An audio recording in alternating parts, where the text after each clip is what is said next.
Hello everyone, Saurabh this side. दोस्तों, BPSC prelims के लिए हाई यील्डिंग टॉपिक जो है उस सीरीज में यह दूसरा वीडियो है। तो इस वीडियो में हम लोग जो है 3 टॉपिक कवर करेंगे और नेक्स्ट वीडियो में हम लोग 2 टॉपिक अलग से कवर करेंगे।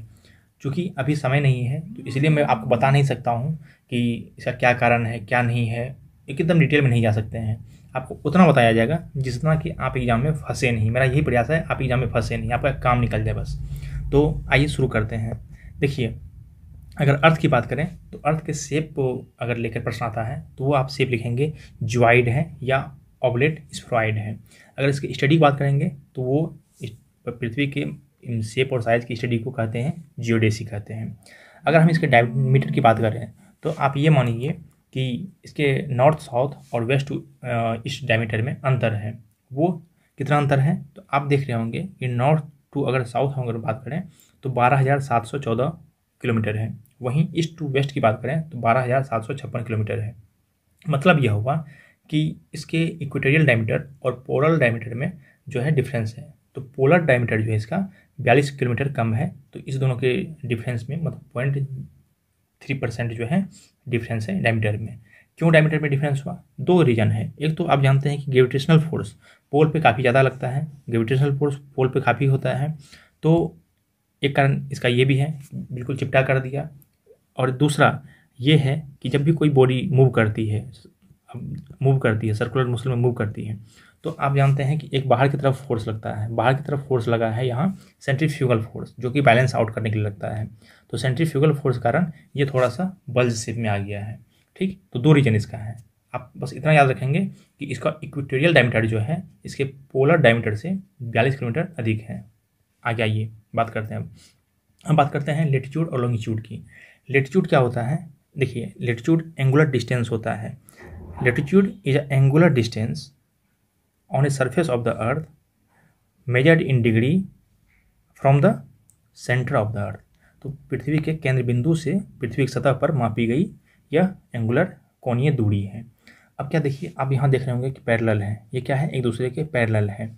और क्या है कि हमेशा इसकी पैरेलल है तो इसकी डिस्टेंस जो एक दूसरे से है हमेशा सेम ही रहेगी।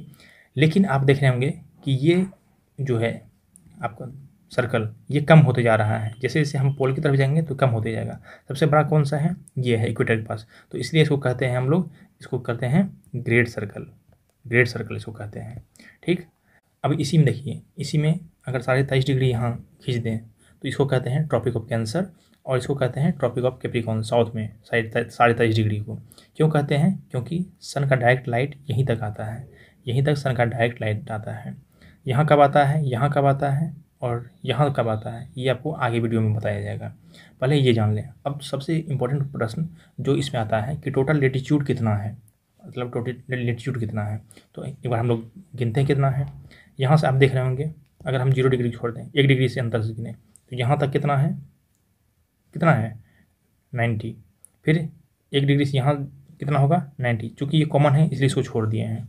तो अगर हम एक 0 डिग्री लें, उसके बाद 1 डिग्री नॉर्थ से कितना 90 डिग्री साउथ तक लें और फिर 1 डिग्री नॉर्थ तक, 1 डिग्री साउथ से 90 डिग्री नॉर्थ तक, 90 डिग्री साउथ तक लें तो कितना हुआ? एक तो ये 90 90 और 1 90 और 90 कितना हुआ? 181। तो कितना टोटल लेटीट्यूड है? एंगल की बात करें, लेटीट्यूडल एंगल कितना है? 181। लेकिन अगर हम लाइंस की बात करें तो ये जो 181 हुआ इसमें पोल को हम लोग नॉर्थ पोल और साउथ पोल इसको हम लोग क्या करेंगे? माइनस कर देंगे तो 179 आएगा। कैसे दिखा दे रहा हूँ एक बार। देखिए, एक तो 0 डिग्री हो गया जो ग्रेट सर्कल है वो वाला लाइन। फिर वहाँ से 1 डिग्री से हम लोग कहाँ तक जाएंगे? अब जाएंगे कि हाँ 89 डिग्री तक जाएंगे। उसके बाद कहाँ जाएंगे? फिर ये नॉर्थ तक गए हम लोग। फिर 1 डिग्री से 89 डिग्री इसी तरह नीचे साउथ तक जाएंगे। और जो 2 पोल है पोल को हम लोग नहीं जोड़ेंगे। कितना हुआ? 1 + 89 + 89 तो कितना हुआ? ये 179। ठीक, तो लेटीट्यूडल लाइंस पूछा तो 179 होगा। लेटीट्यूडल एंगल पूछा तो 181 हो गया। बीपीएससी में पूछा गया पिछले साल, जाके देख लीजिएगा। अब आइए बात करते हैं लॉन्गिट्यूड की। लॉन्गिट्यूड मतलब जो वैसी रेखा जो पोल से पोल को मिलाता है। तो यह भी है क्या है, it is angular distance measured in degree on a surface of earth from the centre of earth, कि किसी पृथ्वी की सतह पर पृथ्वी के केंद्र से मापी गई कोणीय दूरी है जो ईस्ट और वेस्ट साइड मापी जाती है। ईस्ट में 180 डिग्री तक और वेस्ट में 180 डिग्री तक मापी जाती है। अब देखिए 180 डिग्री मतलब एक एक के अंतर पर करेंगे तो ये एक फुल सर्कल कितना होगा, 180 डिग्री इधर मतलब ईस्ट में और 180 डिग्री इधर वेस्ट में, ये हुआ 0 डिग्री। कि ये धीरे धीरे जाकर ये पैरेलल नहीं है एक दूसरे के, ये एक दूसरे से सटते हुए धीरे धीरे जाकर पोल पर मिल जाती है। और सबसे हाईएस्ट डिस्टेंस इसका होता है कहाँ, इक्वेटर पर होता है। मेन चीज़ अब आइए, ये अच्छा इसी में प्राइम मेरिडियन होता है। ये 0 डिग्री जो आपको दिख रहा है इसको ग्रीनविच मीन टाइम कहते हैं, प्राइम मेरिडियन कहते हैं। तो अब क्या है, टोटल लॉन्गिट्यूडनल लाइंस कितना है, अब ये देखना है। एक तो मेरा 0 डिग्री है। अब देखिए 1 डिग्री ईस्ट से लेके हम 179 डिग्री ईस्ट तक जाएंगे। फिर इसी तरह 1 डिग्री वेस्ट से लेके हम कितना जाएंगे, 179 डिग्री वेस्ट तक जाएंगे। फिर 180 डिग्री जो सबसे पीछे, देखिए इसके पीछे जब जहाँ जाके मिलेगा लास्ट में, इधर से जाएंगे इधर जाएंगे तो यह कहीं जाके मिलेगा ना, तो वो है 180 डिग्री जो 0 डिग्री के पीछे होगा, तो वो 180 डिग्री। अब कितना हो गया, एक यहाँ 0 डिग्री, फिर 179 इसमें, फिर 179 वेस्ट में, और फिर 1 डिग्री, तो 180 180 360। तो अगर कोई पूछे कि कितना टोटल लॉन्गिट्यूडनल लाइंस है तो वो है 360, इसको याद रखिएगा। अब इसी में एक आता है डेट लाइन।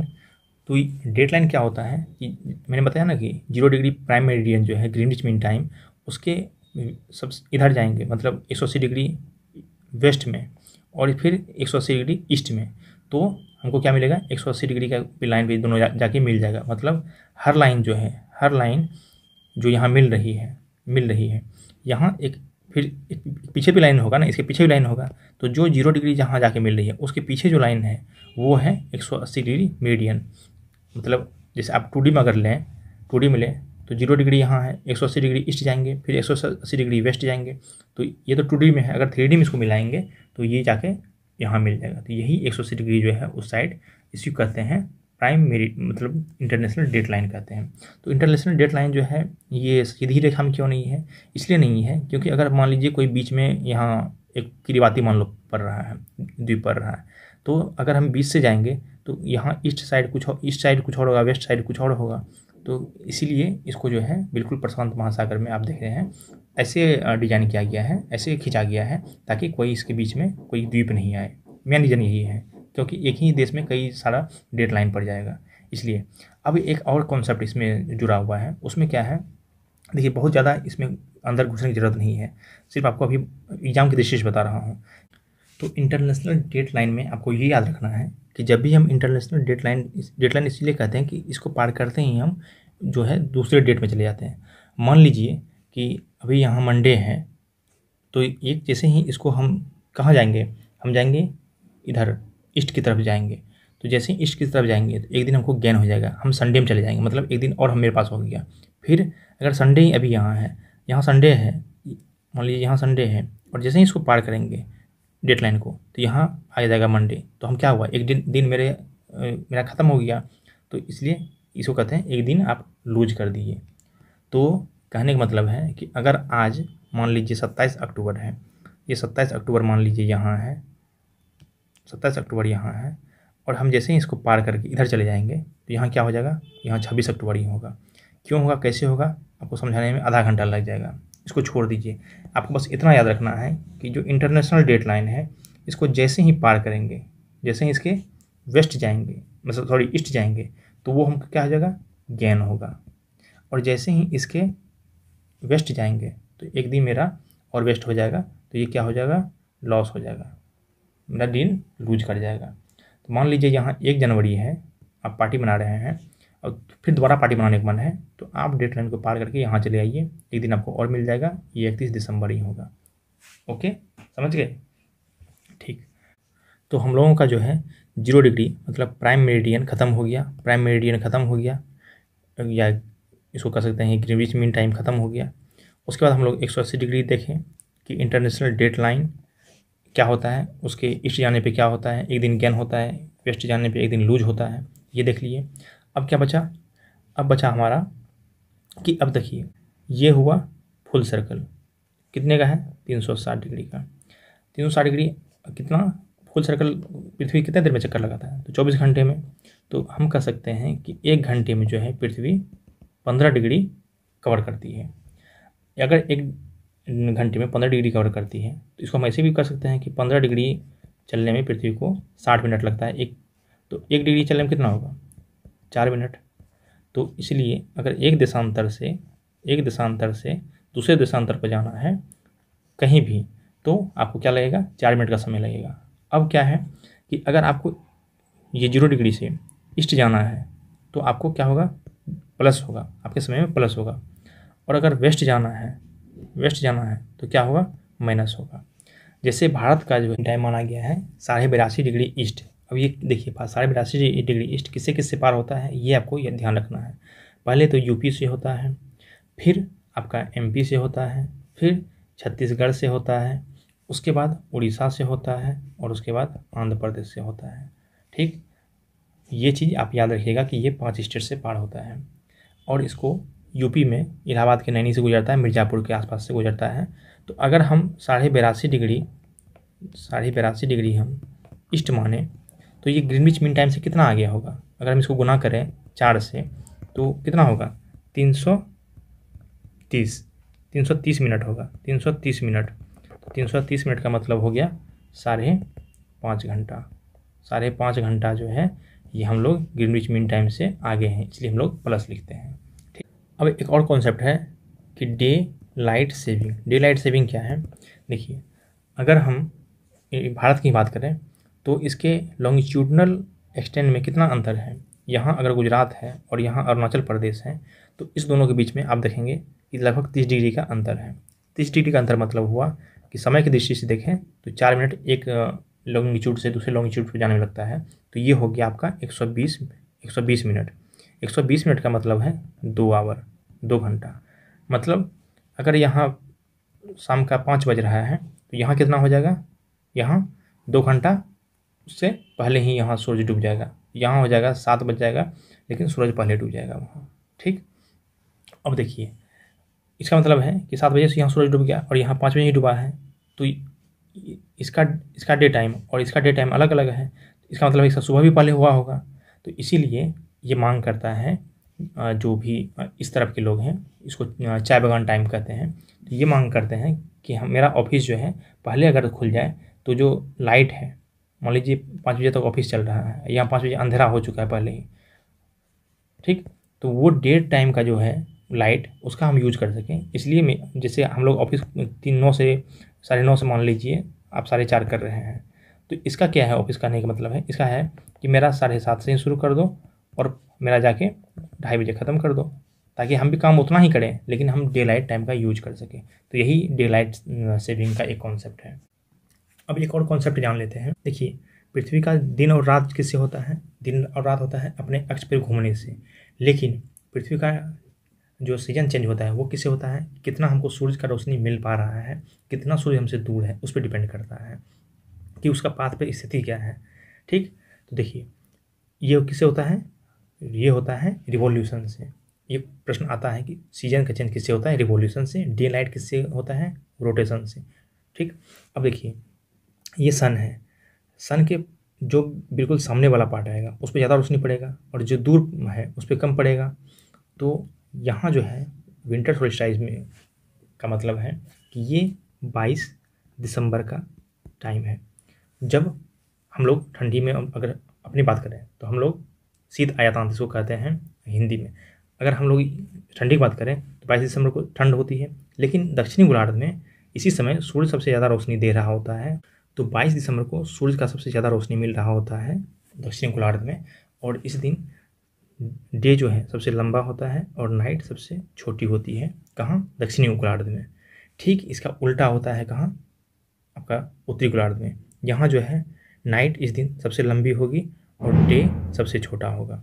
ठीक, अब देखिए इस दिन क्यों यहाँ सबसे दक्षिणी गोलार्ध में सबसे ज़्यादा आपका डे लंबा हो रहा है? क्योंकि इस दिन ट्रॉपिक ऑफ कैप्रिकॉर्न पर जो मकर रेखा है वहाँ जो है ये सूरज का रोशनी बिल्कुल उसके ऊपर पड़ रहा है। देखिए सूर्य जो है अपना स्थान बदलते रहता है। 22 दिसंबर को यहाँ है, फिर ये 21 मार्च को बिल्कुल इक्वेटर पे आ जाएगा। फिर ये जो है आपका 21 जून को यहाँ कर्क रेखा पे चले जाएगा। फिर ये घूम के आएगा, फिर 23 सितंबर को ये कहाँ रहेगा? बिल्कुल आपका जो है इक्वेटर पे रहेगा। और फिर घूम के ये 22 दिसंबर को आ जाएगा कहाँ? मकर रेखा पे। तो जब मकर रेखा पे आएगा तो दक्षिणी गोलार्ध में सबसे ज़्यादा धूप होगा, सबसे ज़्यादा डे टाइम होगा, नाइट सबसे छोटी होगी। फिर जब यहाँ रहेगा ऊपर बिल्कुल इक्वेटर के ऊपर 21 जून को, तो यहाँ दिन और रात पृथ्वी पर बराबर होगा। फिर 23 सितंबर को भी यही स्थिति होती है, दिन रात बराबर होगा। और 21 जून को जब कर्क रेखा पे होगा तब हम लोग को सबसे ज़्यादा धूप लगती है, सबसे ज़्यादा धूप मिलता है, मतलब डे सबसे लंबा होगा और नाइट सबसे छोटी होगी। ये आप अगर जान गए हैं तो इसको बिल्कुल कॉन्सेप्ट क्लियर कर लें। तो अगर हम समरी में देखें तो हम इतना जान सकते हैं कि विंटर सोल्स्टिस में मतलब शीत अयतांत में 22 दिसंबर की रात को सबसे ज़्यादा हीट एनर्जी मिलता है कहाँ? सदर्न हेमिस्फीयर में।